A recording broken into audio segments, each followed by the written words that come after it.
Jackie, and I am here with some of the members of 37 Houses. How are we doing this afternoon? Good. Pretty fabulous. How about you? Nice. Can't complain. Your EP Strangers comes out November 7th. I can't believe we're in November already. Maybe I'm just still reeling from Halloween. Did you have a good festivities, good holiday yesterday? Yeah, absolutely. It does feel absolutely insane that we're saying it's November and that it is. Not only are we saying it, it's happening. Yeah. Which means it's almost 2026, which feels absolutely chaotic. Yeah. Well, it's because 2025 has been so chaotic. So, So true. We'll leave it at that, but focus back on the music because it leaves distraction from some of the things that we have to deal with, right? Absolutely. I find, I don't know if it's on purpose, but I think that the title of your EP Strangers is a bit ironic because, you guys know each other fairly well. Is it meant to be ironic or is there another meaning to that? So that's, I think all of the songs on the EP that are new songs have titles that are not lyrics in the song, but at one time were. Mm-hmm. And so Strangers is a song, which the EP is titled after, about us meeting. So originally it was about like how we were strangers at the time and like, just like how that all happened. And it's still kind of about that, but took on new meaning over time. Yeah. And then I ended up like in successive passes of the lyrics, removing that line. And then just really liked the title still because I think it is kind of like, I don't know, it begs the question, right? What are friends if not former strangers? There it is. Love it. How is Strangers an evolution of your sound since your self-titled album from earlier this year? I think so. The first album we did in our house in lockdown. Yep. COVID project. Mostly by ourselves. I had one of my friends sending me drum tracks that he was tracking in his house, and then I just sort of did everything else, and then she was singing on it. And it's cool, and I like always wanted to do that record where I played all the instruments and like did the thing, but it's a very insular process and produces like a thing. And so for this second record and this EP, I really wanted to do something where it was like cognizant of the fact that we had a band and like what the band was bringing to it. So I think in the writing process and in the arrangement process, it is just way more trying to be like the experience of the band. Which is something that grew super organically as we started playing together. Mm-hmm. So we started playing tracks from album 1 and realized that they had such a different character when every person added their little bit of magic to it. And the energy of the collective sound became a lot more focused than it was in the first record. The first record I love because it's kind of come as you are, there's something for everybody kind of album. And so like the songs that my friends like are different from the songs that your dad likes, and they're different from the songs that a stranger might like. Wink. Nice callback, yeah, you're welcome. And so figuring out kind of what our collective identity was a super organic process as we played more with the band members. And in album 2, we really had that unilateral vision and North Star to guide us. And that allowed it to kind of morph into this more straight ahead kind of rockin' experience that the Strangers EP lays out. And I think Strangers as a track really demonstrates too. How would you describe its sound overall for a new listener who hasn't heard either your album or the EP just yet? I just had a couple of things where people were like, what does your band sound like? And my new thing is like, we're just kind of a rock and roll band, like, I feel like that's the beauty of it, is it's like as simple as that. Like it's a genre that's begging for space in 2025. Yeah. And like this EP was recorded in our practice space in one day. and is just like what it was. It's like 8 mics, you know, like you would have recorded a record in like the 90s in a little room in a garage somewhere and just done it. And I think like that's it, right? It's just us. There's no overdubs of instruments. Like there is, that's just what we played on that day. Rock and roll. There it is. Wow, that is definitely not what you hear about recording in 2025. It is Yeah. usually multi-layers, so many takes, so many different effects, and so I think straightforward rock and roll is actually pretty innovative and refreshing at this point. So bring that on any day. Is there a person or specific events that have influenced your songwriting this time around? Yes, Absolutely. deeply so. But I think like the songwriting and the product are like two very different things. I think in songwriting, I'm always trying to write songs that what I consider like work, which is to say that I can play it on, I write all my songs on acoustic. And so it's like I can play it on acoustic guitar and have me sing it, who is not my wife. And it works. And you can understand what's going on and it sells. And so like that is what makes the song done for me. But then the process of transmuting that into the band is like a whole nother thing. And this record overall is actually like about well, all of our music is about our relationship as like a baseline. But our relationship as a bass player with a bass line. And you know, we're two human beings that move through life over time and that changes. And so like the things that inspired album 1 were really specific things that we were parsing through during COVID and really painful, challenging situations that we were dealing with. And then this album was a whole different color of challenges that we were going through. I always joke that our songs that he writes are just his journal space. You know, that's like, and I'm the unluckiest or luckiest person in the world because I get to read his journal and then I have to sing the songs, which sometimes makes me cry a lot. But by the time I make it to stage, I'm like, oh, this is so special and beautiful. Should we let the cat out of the bag? Well, I was going to say, like, I think that this was, I wrote this album in like 2-3 months, like overall, about literally what was going on for those 2-3 months. And now we're through that period and it hit so much differently. And yeah, I mean, I think we can, right? Like this album's actually about like kind of our journey with non-monogamy. Like we met in a non-monogamous relationship and then through COVID kind of closed the relationship up and then opened it back up. And that period was really painful. And like, we had a very close relationship with somebody. I had a very close relationship with somebody. That all was very like, just big for us in our relationship. And now we're in a great place with it. And like are non-monogamous and feel we're poly and like feel really good about that. And that feels like a great thing in our relationship. But at the time it was so impassable and huge. And like, so it's so interesting for me to look at that and look at like what was happening and then having like played them and cried together and had that experience and then be playing them now and they just like rock and feel good. And like, it's this like, Strangers is actually the song that I wrote because I felt bad for how like negative the material was on the rest of the record. And then I was like, no, I love my wife. Like I need to write the song about how I love my wife. Also, this needs to go on this record. Like, but if you parse through the lyrics of it, it really speaks to, I think, what a lot of people who identify as polyamorous are feeling, which is like, I'm so full of love, you could never drain me of it.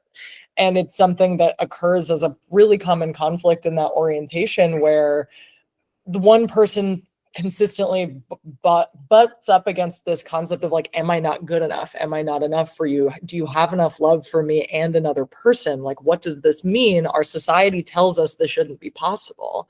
And so this chorus really is, I would say, your plea to say like, I promise you, there's so much love in here. You couldn't possibly take enough of it. and not have enough for you. And so now singing it and being on the other side of that, having climbed the mountaintop, as it were, and now being in a place where we have a really robust and joyful polydynamic both ways, I can internalize those feelings and say, yes, I too am so full of love. You could never take enough from me. And so I think it's also an interesting type of song about a type of relationship that perhaps hasn't been sung about in a rock and roll less genre. fully explored. You know? Yeah.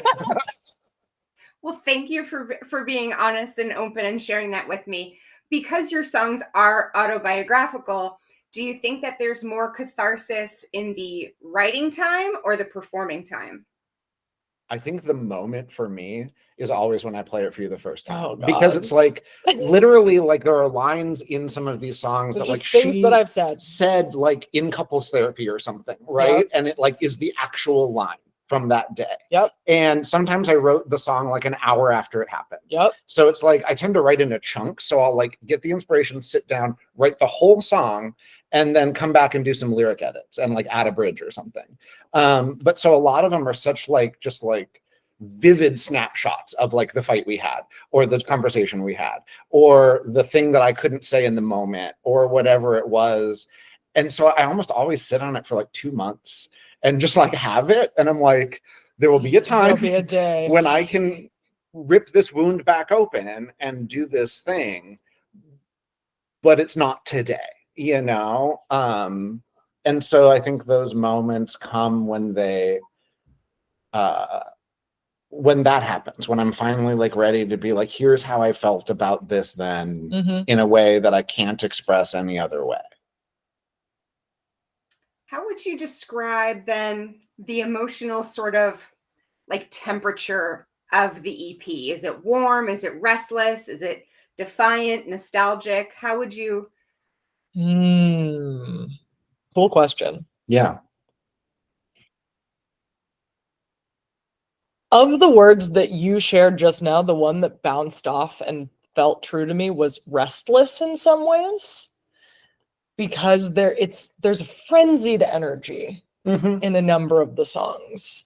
And I think that's like why it works as kind of a more straight ahead rock album, because we have this like very kind of high energy. It's angsty though. It's angsty. It is written at a time when I did not know I would get through it. And so it like carries, that is the theme through the whole record, is like, I don't know yet that this will resolve. It resolved after all the songs were written.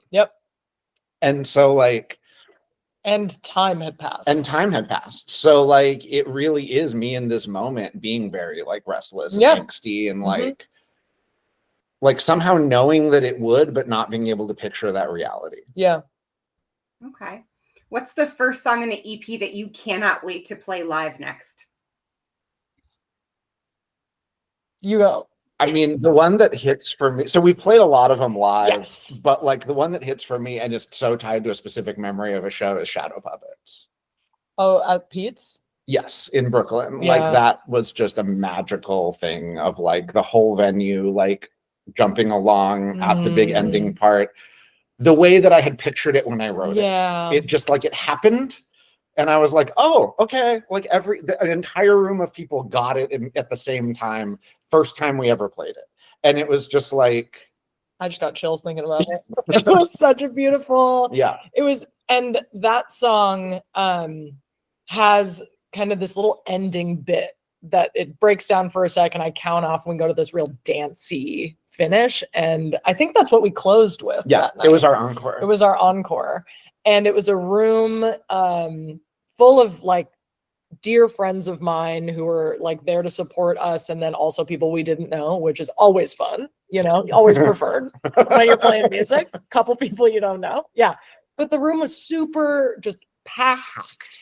And people were jumping and dancing and feeling it and just releasing that tension that they experience in their lives. And it felt like a collective catharsis. It was so special and fun. And I always just get excited to play that one. 100%.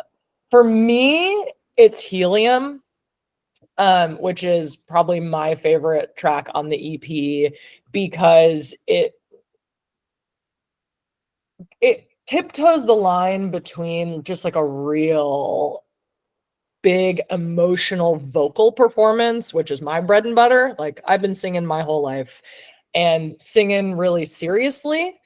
And so this band is my opportunity to sing in a more kind of fun and rockin' way that I get to play with my voice in more interesting ways than I have historically. And this song is like just the absolute sweet spot where I get to like rip a vocal and really have fun with it, really like chew on what I'm getting to do and have this really big rockin' heavy, almost like heroin energy beat to it that's just it's dragging and intense and also cathartic for me. Yeah. Your music tends to feel, at least to me, polished but also real. If that makes sense, I hope it does. How do you find that? Yeah. How do you find that balance between precision that feels and sounds very smooth, as well as raw performance? That's the question. Yeah, isn't it? I think like my standards are huge. Like I am in every practice, I'm like standing there, I'm like walking out into the room, I'm listening to what everyone's playing together, I'm like tweaking pedal settings and amp settings, I am like having conversations about like what chord voicings we're playing, and then we just do it. Yeah. Like when it comes to do, that's why it's like then we just go play it in the practice space and just like our you know, like so it maintains that like this was just played, but we had a like full on like dissertation about we're also it. big on a post-mortem. Oh my god, so yes. like we play a show or we play a set and then we all get together and we like a football team, Like, or so I've heard. Yeah. Sorry, I'm a theater gay, don't get it twisted. We sit down, we watch the videos together, and we pick apart like the things that we really loved and the things that we want to change about it. And me and Sean, our guitar player, also come from like academic musical settings. Yeah. And so we have that kind of headspace around it, was where it's like, we are dissecting this from an erudite academic place.